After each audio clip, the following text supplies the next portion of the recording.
It's Charlie's World. 안녕하세요, 찰리브라입니다. 시세가 방향을 못 잡고 지금 아직까지 그런데 한 며칠 안에는 가닥이 나오지 않을까라고 생각을 하거든요. 그리고 오늘이 14일날이라서 오늘 저스틴 선이 발표를 하기로 했잖아요. 그래서 어저께부터 트윗상에는 BTT 토큰하고 트론에 관해서 뭐 캠페인에 관해서 이런저런 얘기들이 돌더라고요. 그래서 시세가 상으로 갈지 하락으로 갈지는 뭐 제가 뭐라고 딱 예측해서 말씀 못 드리지만 어쨌건 적극적으로 일을 하고 있는 건 분명해요. 이런저런 사람을 많이 만나고 있고 절대 사라지거나 스캠이거나 그런 코인은 아니고 장래가 촉망받는 그런 코인이 아닐까라고 저도 이제 개인적으로 생각을 하고, 에이다도 물론 조용하긴 한데 제가 봤을 땐 뒷구녕에서 뭔가 계속 하고 있는 것 같긴 해요. 그거는 나중에 차후에 말씀드리고, 요즘에 이슈거리는 라이트코인하고 현재로서는 트론하고 BTT인 건 사실이니까. 그리고 네오도 이제 곧 등장을 할 거예요. 네오 블록체인 3.0이 이제 곧 발표를 해서 대대적인 어떤 방향성을 분명히 일으킬 거라고 생각을 하니까 뎃바이브도 분명히 움직일 거라고 생각을 하고, 여기 나와 있는 거는 리카르도 스팡그니라는 그런 사람인데, 이 사람이 모네로 대표예요. 아마 아실 거예요, 다. 근데 이 사람이 여기다 이제 그런 얘기를 썼어요. XRP가 더 탈중앙화돼 있다, 비트코인보다. 여기 써 있잖아요. 근데 이 얘기가 제가 왜 이걸 말씀드리냐면, 시세랑 사실 상관은 없는데 그런 얘기들을 되게 많이 했잖아요. XRP는 엄청나게 중앙화돼 있다, 집중화돼 있다, 막 이렇게 얘기를 하는데, 비트코인을 빗대가지고 이제 비꼴라고 사실 이 얘기를 하는 거죠. 알고 보면. 근데 실제로 아마 아시겠지만 비트코인을 많이 가지고 있는 세력이나 집단이 있어요. 근데 그 주된 세력이 뭐 미국이다 아니면 중국이다. 뭐 예를 들어서 중국이 많이 가지고 채굴풀도 전 세계에서 가장 많이 가지고 있었는데 그걸 다 뭐 미국이 뺏어갔다, 채굴풀이 망했다, 이런 얘기도 많지만, 저는 전 세계를 움직이는 이동하는 자본이 예를 들어서 동에서 서로 가고 서에서 동으로 가지, 그게 딱 규정 짓기는 좀 애모호하다고 생각을 하거든요. 그 사람들이 추구하는 거는 단 0.1% 아니면 1%, 2%라도 높으면 그쪽으로 이동해서 거기를 키워줘요. 그런 거에 관해서 한번 말씀을 한 번 더 드리려고 이걸 보여드리는 거고, 여기 비트코인이 중앙화돼 있다. 그리고 그거는 사실이에요. 그리고 어떻게 보면 블록체인이나 아니면 코인 어떤 이런 업계가 예를 들어서 앞으로 발전을 하면 이런 사람들이 있어요. 국경이 사라진다. 그리고 사람들은 통제에서 자유로워진다. 자금의 이동에 관해서 추적할 수 없다. 근데 그게 아니라 자금의 이동에 대해서 더 많이 추적을 할 수 있고 규제를 할 수 있고, 여기는 디센트라이즈드라고 해서 탈중앙화 거래소가 있다고 해도, 예를 들어 그게 앞으로 종종 생긴다고 해도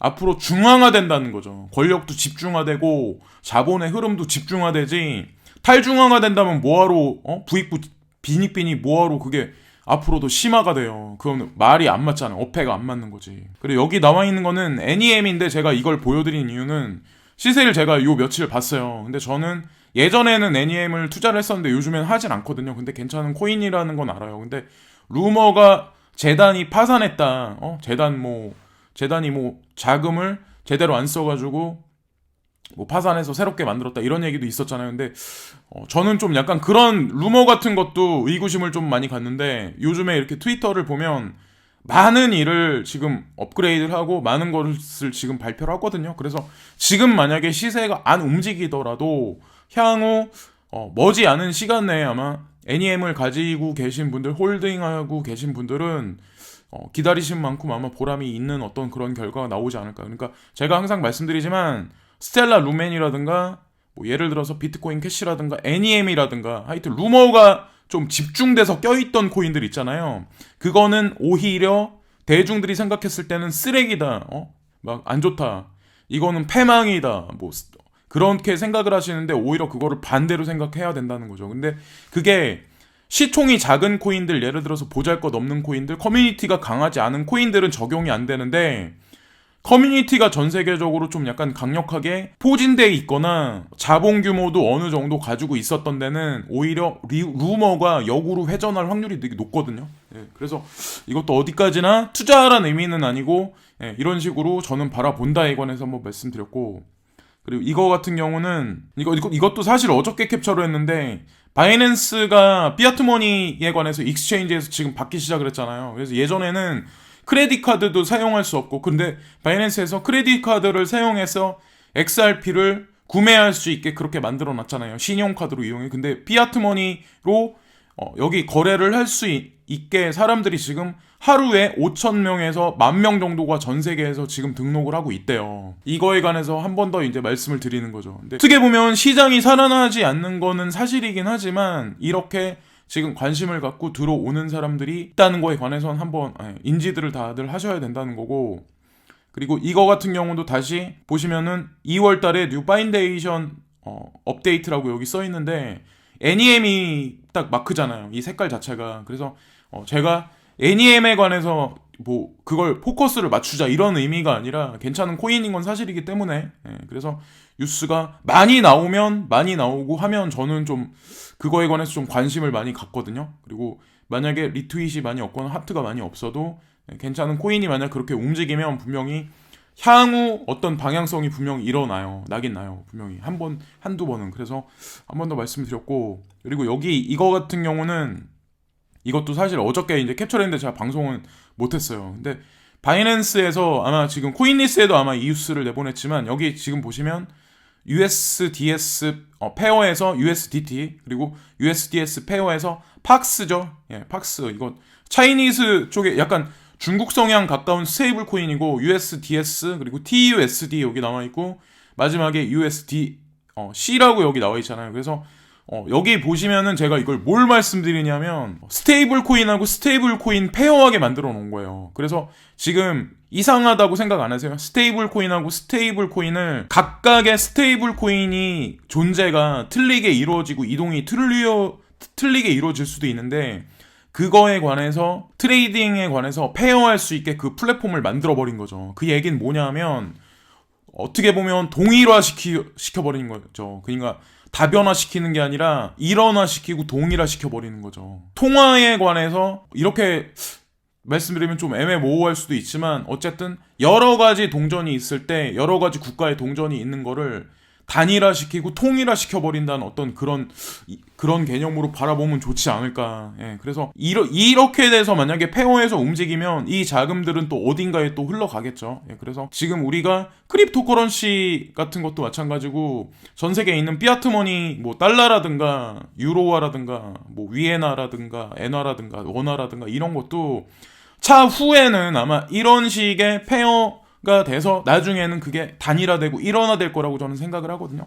그래서 어떤 상징적인 의미가 있기 때문에 한 번 더 말씀을 드리는 거고, 그리고 이거 같은 경우는 아까 사실은 6시 22분에 이걸 캡처를 했는데 여기 보시면은 금시세, 은시세 나와 있죠. 플래티늄 나와 있지만 그래서 1306불 그리고 15.62불 이렇게 나와 있어요. 그래서 한동안 오를 것 같이 하다가 제가 항상 말씀드리지만 금은 같은 경우는 10년을 보고 움직이는 거지 10년 단위로 내가 그래서 이거 갖다 뭐 은은 엄청나게 급상승해서 엄청나게 뛰어서 난 떼부자가 될 거야. 은은 별로 없어 세상에.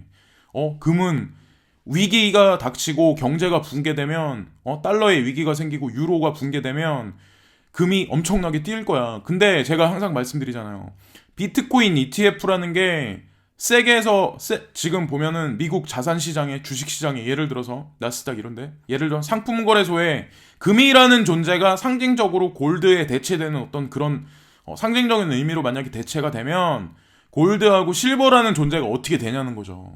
제가 말씀드리는 거예요. 그러니까 좀 포괄적으로 봐서는 제가 항상 말씀드리지만 조금 미미한 존재가 되지 않을까. 그래서 의도적으로 골드만이나 JP모건 아니면 영국 은행에서도 집중적으로 이거에 관해서 계속 눌러놨었던 건 사실이거든요. 그래서 지금까지 눌러놨는데 위기가 닥쳤다고 그래서 지금 비트코인 ETF를 세력들이 어떻게 보면 글로 갈아타려고 하는데 뭐하러 이걸 시세를 올려주겠어요. 이것도 어디까지나 다 개인적인 생각이고, 다우존스 나스닥은 지금 대표부, 미국하고 중국의 대표부가 이제 정상이 만나기 전에 조율하기 위해서 지금 만나고 있는데, 어쨌든 주식시장 같은 경우는 결과가 나오기 전에는 이렇게 오르다가 결과 나오기 바로 직전에 세력들이 다 던져버리거든요. 개미는 중간에 털려버리는, 항상 그래 왔는데 어떻게 될진 모르죠. 근데 주식시장은 이렇게 흘러간다. 흐름을 한번 보자는 의미에서 항상 보여드리는 거고, 여기 나와 있는 거는 앞으로 비트코인이 어떻게 될 것 같니? 응? 이런 거에 관해서 어떤 사람이 자커브 캠필드라는 사람이 그걸 했어요. 그 여론조사를 했는데 654명이 여기다 투표를 했어요. 저도 투표를 했거든요, 여기다가. 근데 보시면 막상막하예요. 상승할 거다 52%, 하락할 거다 48%. 여러분들은 어디에 베팅하시는지 모르겠지만 이 부분을 잘 보셔야 돼요. 하락한다는데 지금 48%고 상승하는데 52%잖아요. 그러니까 세력들도 자기네가 프로그램을 돌리는데 어디에 맞춰야 될지 지금 좀 애매모호한 아마 시국일 것 같아요. 그러면 어느 한쪽으로 아마 조금만 튀겨줘도 아마 그쪽으로 솟을 확률이 되게 높거든요. 하락을 해도 마찬가지고. 지금 애매모호, 아마 그 사람들도 아마 지금 뭔가 호재거리하고 스케줄은 아마 맞춰놨고 거기에 따라서 프로그램은 아마 돌려놓고 있겠지만 이 사람들도 아마 이런 걸 다 보거든요. 감시라고. 저는 데이터베이스 수집을 하고 그런다고 생각을 하거든요. 근데 우리도 그래서 지금 어떻게 사람들은 대충 보통 어떻게 생각하나에 관해서 한번 봐야 된다고 생각해서 항상 말씀드리는 거고, 이거 같은 경우는 다엑시스라는 데서 이게 암호화폐 거래소거든요. 근데 이게 그 제3국에 있는 나라예요. 그러니까 예를 들어서 우방국 아니면 우방국이 아닌 나라 이런 데 말고 좀 약간 번외에 있는 거래소이긴 한데 어쨌든 거기도 지금 이런 거에 관해서 남미에 있는 거래소인데 제가 거래소가 지금 이런 식으로 움직이는데 글자 보시면은 남미 글자예요. 이게 보시면. 근데 보시면 여기서 자기네가 앞으로 상장을 할 건데 뭐를 추진할 거냐에 관해서 여기 나왔어요. 근데 여기 보시면 넴이라고 여기 나와 있잖아요. 그래서 제가 넴을 추종하자 좋다고 말씀드리는 게 아니라 여기 이 거래소가 있는 나라가 베네수엘라하고 가까운 나라의 거리거든요. 근데 보시면 그렇기 때문에 남미에 있는 데는 보통은 대시를 많이 추종을 해요. 여기 보시면 이더보다 높잖아요. 라이트코인보다 당연히 대시가 높은 건 사실인데 다들 아시다시피 남미권에서는. 근데 넴이 지금 39%잖아요. 이것도 884명이 투표를 했어요. 조작은 아닐 거라 생각을 하거든요. 그래서 넴이라는 데가 제가 봤을 땐 뭔가 꽁소를 지금 부리고 있는 것 같거든요. 예, 그래서 그런 측면으로 보면 어떨까라고 한번 보여드리는 거고, 이거 같은 경우는 윌리 우라는 사람이 있어요. 그래서 네이버에서 저한테 이제 쪽지 주신 분이 한 분 있는데 제가 답장은 못 드렸어요. 제가 다른 걸 막 보다가 답장을 일단 개인적으로 못 드렸는데, 이분이 되게 유명한 사람이고요. 윌리 우가 아마 다들 아시겠지만, 근데 이분은 BTC가 앞으로 물속에 잠길 거다, 하락할 거다라고 이제 예측을 하시거든요. 그래서 어떻게 될지는 모르죠. 지금 현재 상황을 보면. 근데 어쨌든 물에 잠길 확률이 높다. 물에 잠긴다는 얘기가 사실 여기 이 그래프를 보시면 아마 끝에 쪽에 보시면 아마 보이시겠지만 하락한다는 그런 시그널이 지금 있는 건 사실이거든요. 근데 여기서 만약에 더 횡보를 더 하면 아마 누가 어떤 세력에 의해서 조금만 밑으로 떨구면 아마 수수숙 떨어질 확률이 되게 높거든요. 그래서 그런 측면도 항상 희망회로는 돌리지만 그럴 수도 있다는데, 그런 일이 생겼다고 해도 엄청난 하락은 없을 확률이 높으니까 너무 실망하지 마시라는 거죠. 근데 어쨌건 조정을 맞춰도 빨리 맞추는 게 좋긴 좋거든요. 그리고 이거 같은 경우는 마이크 노보그라츠가 항상 희망회로를 돌리는 사람이잖아요, 저같이. 근데 비트코인이 앞으로 디지털 골드가 될 거다. 그리고 여기 소버리니티라고 여기 써 있는데 취득자들이라고 저는 이제 해석을 할게요. 취득자들은 많은 돈을 지불해야 할 거야. 이런 식의 얘기를 했어요. 이 사람은 항상. 근데 저도 개인적으로 이게 비트코인 같은 경우 자산 상품 시장에 등재가 되면 이게 캐시로서 작용을 하는 게 아니라 비트코인하고 동일한 어떤 선상에 있진 않지만 비트코인 캐시가 실질적인 어떤 행동대장이라면, 예를 들어서 비트코인 같은 경우는 왕자에 앉아있는 어떤 그 상징적인 의미로서 지수를 전체적으로 오르고 내리는 어떤 그런 상징적인 존재로 계속해서 존립하지 않을까라는 생각을 하거든요. 거기에는 이제 118가지의 원소들이 있다. 테이블 위에는 그런 게 있는데, 골드는 앞으로 디지털 골드가 될 거다. 그러니까 비트코인은 앞으로 디지털 골드가 될 거다. 그런 식으로 이제 얘기를 했죠. 그리고 취득자들은 디지털 골드에 관해서 집중을 해야 되고, 그리고 미국 돈도 아니고, 이거는 여기 보시면은 It's not Chinese money, 이거는 중국 돈도 아니다. 취득자들은 예를 들어서 소유하려는 자들, 취득자들, 그런 사람들은 많은 돈을 지불해야 할 거다. 근데 긍정적으로 상승할 거라는 거에 관해서 이 사람이 이제 얘기를 하는 거죠. 그래서 지금 현재 시세가 3,400불에서 3,600불의 박스권 장세에서 계속 등락을 반복하고 있긴 하지만, 이 사람이 봤을 땐 머지않은 시간 내에 포텐셜을 가지고 많은, 그러니까 8,000불에 가까운 그런 지점까지 분명히 올라갈 거다라는 거에 관해서 자기는 포인트를 준다. 예, 거기다 중점적인 어떤 그런 거를 준다. 이런 식으로 얘기를 했거든요. 저도 이제 동의를 하고, 여기 보시면 전 JP 모건 중역인 사람이 있는데, 이 사람이 블록체인을 기본으로 한 트레이딩 플랫폼 박트라고 있어요. 여기 이걸 어떻게 읽어야 되나? 박트라고 있는데 거기에 CEO로 갑자기 나왔어요. 이 사람이. 제가 이걸 글을 읽어봤는데 여기 보시면 전 JP모건 체이스의 중역이었던 엔티엔느 아믹이 2월 13일 코인텔레그래프와 공유한 보도자료에 따르면 블록체인 기반 상품 거래 플랫폼인 박트의 새로운 CEO로 임명되었다. 라고 여기 나와요. 근데 여기서 보시면 이 부분을 아마 잘 보셔야 되는데, 주요 석유 회사인 BP, 쉘 및 이코노와 공동으로 2018년 11월에 시작한 영국 기반의 박트는 에너지를 포함한 모든 종류의 거래 가능한 상품에 대한, 상품이라고 써있죠. 상품에 대한 사후 처리 플랫폼을 제공합니다. 이 회사는 11월 말 JP모건의 쿼텀이 아니라 쿼럼이에요. 쿼럼 블록체인 기술을 기반으로 한 원유 산업 부문을 목표로 한 최초의 블록체인 기반 처리 도구를 출시했습니다.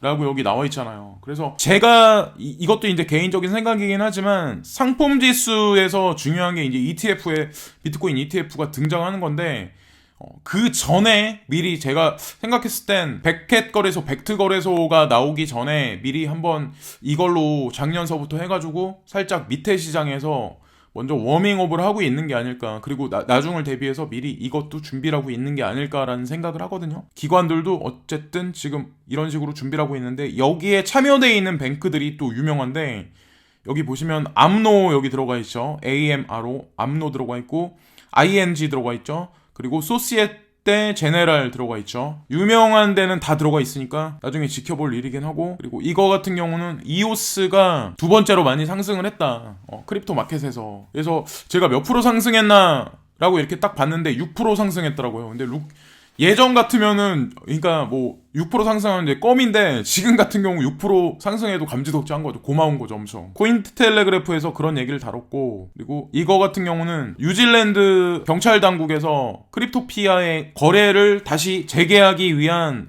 어떤 준비가 되어 있다. 하지만 지금 현재 오프라인 상태다. 아직 가게 문은 열진 않았다. 뭐 이런 식의 어떤 내용이거든요. 뭐 해킹에 대한 그런 거에 관해서 여기다 다시 법적으로 제재를 가할지 아니면 뭐 다시 어떻게 할지는 모르겠지만, 어쨌건 지금 현재 크립토피아가 이런 식으로 운영되는데, 제가 이걸 보고 제가 한마디 말씀을 다시 한번 드리면, 중소거래소에 내 어떤 개인정보를 거기다 주시고 거래를 하시는 거에 관해서 상당히 조심하셔야 되고, 거기서 뭘 준다고 그래서 그거에 관해서 혹해가지고 거기다 뭐 트레이딩을 하신다거나 거기다 많은 뭐 자기가 가지고 있는 코인을 거기다가 뭐 비치를 해 두신다거나 이러시면 안 된다는 거죠. 오히려 대규모 거래소 위주로 운영을 많이 하시는 게, 저는 항상 말씀드리지만 추천을 드려요. 예, 그렇게 하시는 게 가장 안전한 방법이고, 여기 같은 경우는 한국에서 가장 큰 외환은행이 46개의 블록체인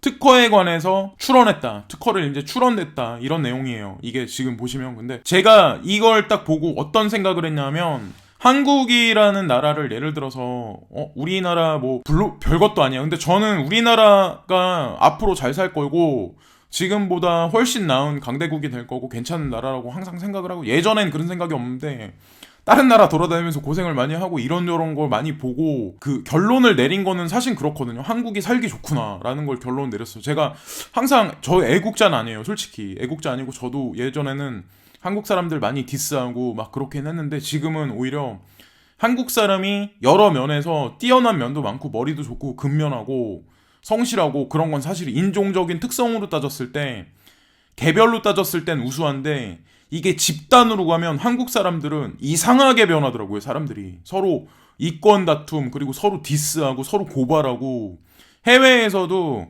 예를 들어서 다른 뭐 중국 애들 아니면 외국 애들도 지네 나라 애들은 개인주의라고 그래도 무슨 일이 생기면은 자기들끼리 이렇게 막 뭉치고 보호해주고 가려주고 하는데, 한국 사람들은 자기보다 누가 조금 잘 나가잖아요. 그럼 어떻게든 끌어내리려고 그러고 어떻게든 고발해서 세금 매기게 하고 어떻게든 그냥 별짓 다, 예, 그게 사실이라는 거죠. 예, 근데 어쨌든 중요한 건 한국에 관해서 뉴스가 코인텔레그래프에 되게 많이 나와요. 어저께도 한국 정부에 관해서 나왔잖아요.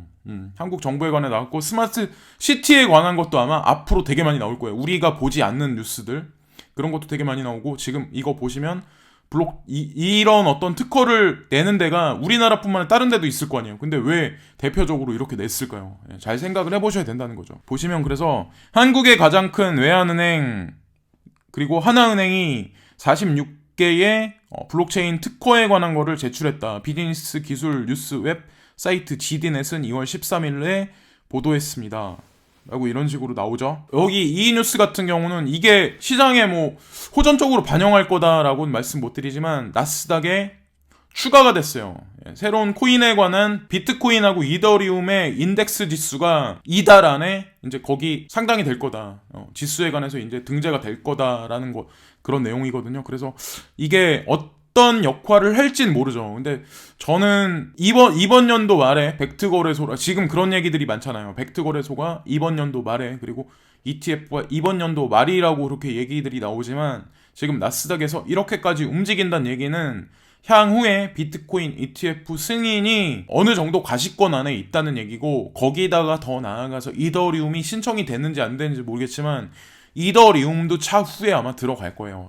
제가 단언해서 말하지만 항상 이더리움도 분명히 들어가요. 그리고 플랫폼 코인이 뭐 죽는다, 이더리움 끝났다, 뭐 다른 코인 엄청 좋다 얘기하는 사람들 많지만 이더가 망하면 그리고 비트코인이 속도가 느리다 뭐 여러 면에서 좀 단점이 많다. 그래서 뭐 어떤 코인이 빠르니까 그 코인이 왕자의 자리에 올라. 그거는 말도 안 되는 얘기예요. 비트코인은 일정 시간 동안 왕이 자리에 분명히 앉아 있을 거예요. 그렇게 될 수밖에 없어요. 시장 자체가. 지금 비트코인을 깔아앉고 다른 거를 그 자리에 올려놓잖아요. 그럼 시장이 정립이 더 안 돼요. 오히려. 어쨌든 개인들이 희망회로 돌리는 건 되게 많은데 비트코인 ETF가 나오면 파란이 아마 불겠죠. 근데 시장의 가격은 조용할 수도 있어요. 오히려. 그래서 조용한 다음에 그 다음에 아마 가격을 올릴 수도 있어요.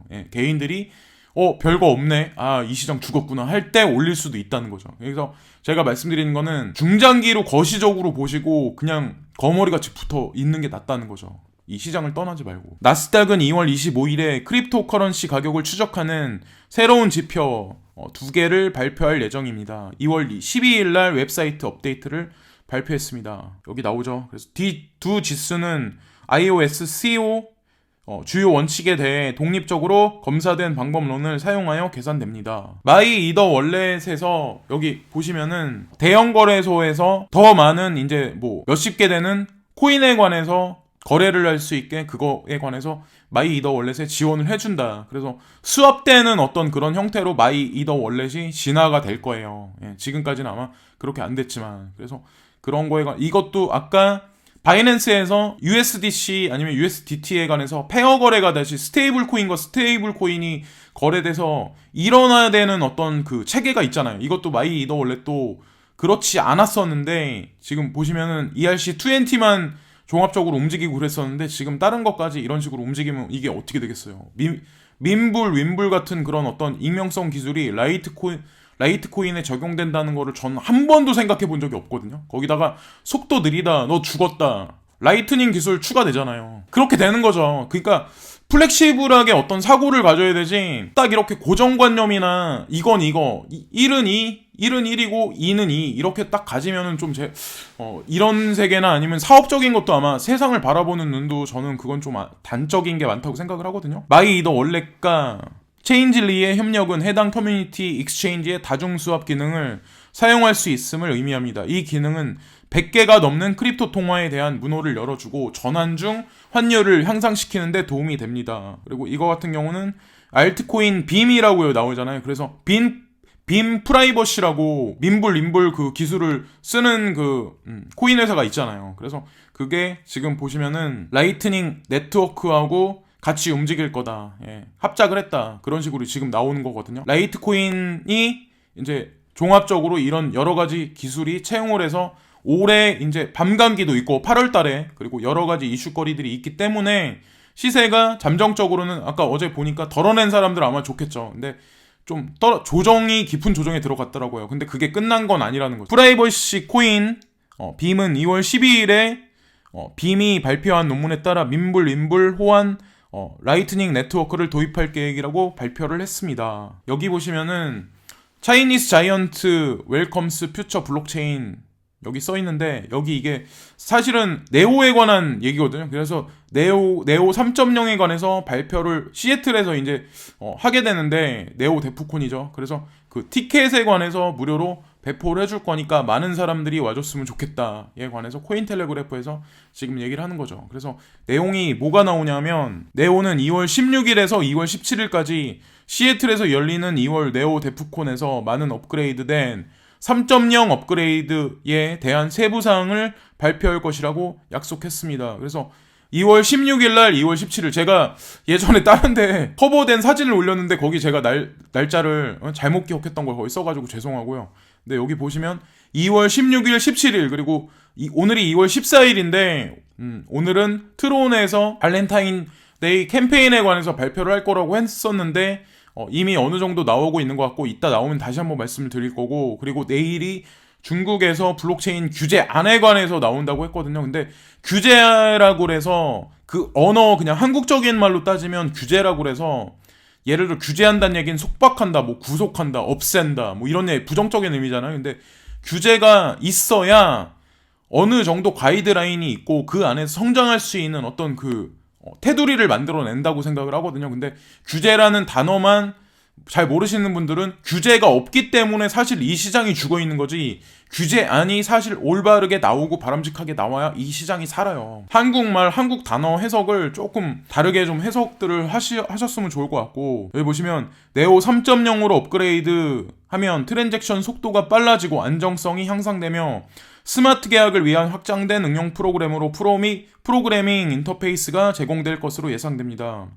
네오가 2016년 10월 메인 네트워크를 시작한 이래로 가장 큰 업그레이드입니다 라고 나오잖아요. 근데 가장 큰 업그레이드를 발표를 한 것도, 사실 여기서 제가 예전에 말씀을 안 드렸는데 대시코인도 역대 이래로 가장 큰 업그레이드를 얼마 전에 아마 마쳤을 거예요. 그래서 그것 같은 경우도 아마 움직임이 남미 쪽에서 아마 대대적으로 앞으로도 일어날 것 같고, 이거는 FED에서 여기 보시면은 암호 자산이, 예를 들어서 암호 화폐가 달러에 관해서 가까운 미래나 약간 중기적인 어떤 그런 관점에서는 달러를 대체하지 못할 거다. 암호 자산이 뭐 이런 얘기를 FED에서 발표를 했거든요. 근데 그 내용이 또 긍정적인 얘기가 있는데, 2월 11일 날 게시된 건데, 미국 달러 패권의 뉴욕 연준은 주류 사회에서 암호화폐에 출연에도 불구하고 단지 장기적인 관점 상당한 사용을 포함할 수 있다고 주장했습니다. 그래서 중기적인 관점에서는 그렇지만 앞으로 장기적인 관점에서는 약간 포괄적으로 여러 가지를 수용하고 그럴 것이라는 그런 얘기가 있거든요. 근데 내용을 쭉 보면 뭐 납득하지 못한다, 자기는 이거 별로라고 생각한다, 이런 얘기들이 주로 많아요. 근데 한 문장은 일단, 근데 우리가 뉴스를 보실 때 어떻게 보면 오피셜한 헤드라인만 보고 딱 전체적인 거를 해석할 수도 있는데, 문장 하나, 단어 하나에 어떤 그런 거에 관해서 퍼즐을 맞춰서 이 사람들이 진짜 어떤 걸로 나중에 운용이 될 거냐, 운영할 거냐에 관해서 찾아내는 것도 어떻게 보면 우리가 가져가야 할 숙제라고 생각을 하거든요. 그래서 장기적으로 봤을 때는 자기네도 긍정적으로 평가한다라는 얘기를 했기 때문에 거기에다 포인트를 우린 매겨야 될 것 같고, 그리고 여기 보시면은 카스퍼스 키랩에서 온라인 쇼핑 중 13%가 암호화폐 결제 이용이라고 여기 나와 있잖아요. 그래서 카스퍼스 키랩이 최근 보고서를 통해 온라인 쇼핑의 결제 방법에 대한 조사를 진행한 결과 약 응답자의 13%가 온라인 쇼핑 중 암호화폐를 이용해 결제를 진행하는 것으로, 우리가 알고 있을 때, 예를 들어서 중국에 안 가본 사람이 알고 있는 거는 중국에서 규제를 해서 암호화폐 전면 금지, 전면 채굴 금지, 사용 못해라고 그러는데, 아마 아실 거예요. 어떻게 보면 전 세계에서 가장 많이 사용을 현재도 하고 있고 가장 많이 QR 시스템이 보편화되어 있는 나라가 미국이란 나라도 아니고 독일이란 나라, 우리나라도 아니고 일본도 아니에요. 그건 중국이란 나라예요. 우리가 보고 듣고 느끼는 뉴스가 전부가 아니라는 거죠. 얘네는 이런 식으로 이미 어느 정도 시스템화가 자국 내에서 돼 있기 때문에 규제안이 나오고 어느 정도 매스컴에서 받쳐주면 대대적인 어떤 그 자금 흐름에 대해서 이 사람들이 운용할 수 있는 그거에 관해서 자금을 엄청나게 들어올 거라 생각을 하거든요. 그래서 뭐 중국이 뭐 결국에는 이쪽 뭐 암호화폐 자산 시장에서도 뺏긴다, 주도권을 뺏긴다라고 말하는 사람도 많고, 지금 뭐 부채 때문에 허덕일 거다라고 말하는 사람이 많지만, 제가 작년에 그런 얘기를 아마 분명히 했을 거예요. 어느 지점까지는 중국이 망했다 뉴스가 분명히 나올 거다. 응? 하지만 개별적인 기업들의 어떤 그런 움직임이나 흐름들을 보세요. 전체적인 거 말고. 그러면 예전보다 시세나 순이익이 점점 상승하거나 동종업계 내에서 위로 점점 올라가고 있는 건 사실이에요. 근데 사람들이 반감을 가지는 사람이 전 세계에 상당히 많고, 그리고 우리나라에 특히 많기 때문에 사실은 그런 거에 관해서 우리나라 뉴스에서도 사실 대중들한테 어느 정도 워워 해야 되니까 가리거나 필터링하는 게 되게 많거든요. 그러니까 중국을 실제로 직접 가보시고 여행을 해보시고 그 다음에 판단하시라는 거죠. 그러면 미국도 가서 직접적으로 내가 사용할 수 있는 데가 있나, 그런 거에 관해서 그러면 결론을 내리실 수 있을 거예요. 그래서 우리가 뉴스에 보는 거를 전부 다 믿지 마시고, 왜 큰 손들은 왜 중국에다 돈을 넣냐에 관해서도 한번 생각을 해보셔야 된다는 거예요. 그리고 여기 보시면 블록버스트 캐피탈이 BTC ETF 신청 철회, 미국 증권거래위원회에 따르면 최근 미국 블록체인 및 암호화폐 전문 투자사 블록버스트 캐피탈 산하 투자기관 리얼리티 쉐어스 ETF 트러스트가 BTC ETF 승인 신청서를 철회한 것으로 나타났다. 철회했어요. 철회했는데 바넥 솔리드인가 거기서 제출한 건 철회한 게 아니잖아요. 그래서 한 번에 철회를 했고 그 다음에 다시 재신청해서 기다리고 있는 과정이기 때문에, 그리고 셧다운에 관해서 잠정적으로 다시 이게 어느 정도 밑으로 내려놓은 상태이기 때문에 차후에 어떻게 될지 모르겠지만 비트코인 ETF도 가시권 안에는 분명히 들어왔다고 생각을 하거든요. 그래서 어쨌건 만약에 3월달 안까지, 그러니까 이번 연도 지나서 3월달 안까지 시세 방향세가 어느 정도 없다면 다음에 우리가 시세를 원래 많이 좀 희망상을 많이 가졌던 때가 5월이라는 때거든요. 근데 5월이라는 때가 밤감기 정확히 1년 전이에요. 비트코인 밤감기가 2020년 5월달이기 때문에 2019년 5월달부터 많이 오르거든요, 비트코인은. 그러면 우리 지금 한편은 그러거든요. 5월달 전까지가 알트 시장이 사토시가로 어느 정도 올라줄 때, 그리고 5월달 이후부터는 비트코인이 랠리를 필 거다라는 론이 좀 한편으로 좀 많아요. 저도 약간 거기에 좀 무게를 많이 두는 편이긴 한데 어떻게 될지는 모르죠. 근데 이것도 어디까지나 개인적인 생각이기 때문에. 근데 지금 보시면 아시겠지만 FED에서 나온 거는 나스닥의 인덱스 지수가 등재됐다는 거랑 여러 가지 것들 뉴스를 보시면 아마 아시겠지만, 시장은 뭐 시세는 그렇게 하지만 시장은 기반을 다지고 바닥을 다지고 움직이려고 지금 노력을 하고 있는 거예요. 어떻게 보면 지금 숨이 홀딱 넘어가서 물속에 잠기기 일보 직전이긴 하지만 끝까지 다들 희망을 가지시고 포기를 하지 않으시고 하신다면, 만약에 엄청나게 많이 물리신 분들 같은 경우는 분명히 그 이상가는 어떤 중장기로 봤을 때 그 이상가는 투자로서의 매력적인 어떤 그런 요소로 분명히 작용을 할 거예요. 부동산도 아니고 주식도 아니라고 저는 항상 생각을 하거든요. 지금도 예를 들어서 이제 한국 주식시장은 괜찮을 거라고 생각을 한 편이긴 하지만, 부동산도 차별적인 어떤 그런 장세가 있지만 특별한 지역 같은 경우는 저는 많은 하락을 하지 않을 거라고 생각을 해요. 근데 대다수의 지방 부동산이라든가 일부 지역 같은 경우 많이 하락을 하겠죠. 오늘도 즐거운 하루들 보내시고요. 지금까지 제 보잘것없는 뉴스를 들어주신 여러분들께 깊이 감사를 항상 드리고 구독과 좋아요 부탁드리고 항상 즐거운 하루 되세요. 감사합니다.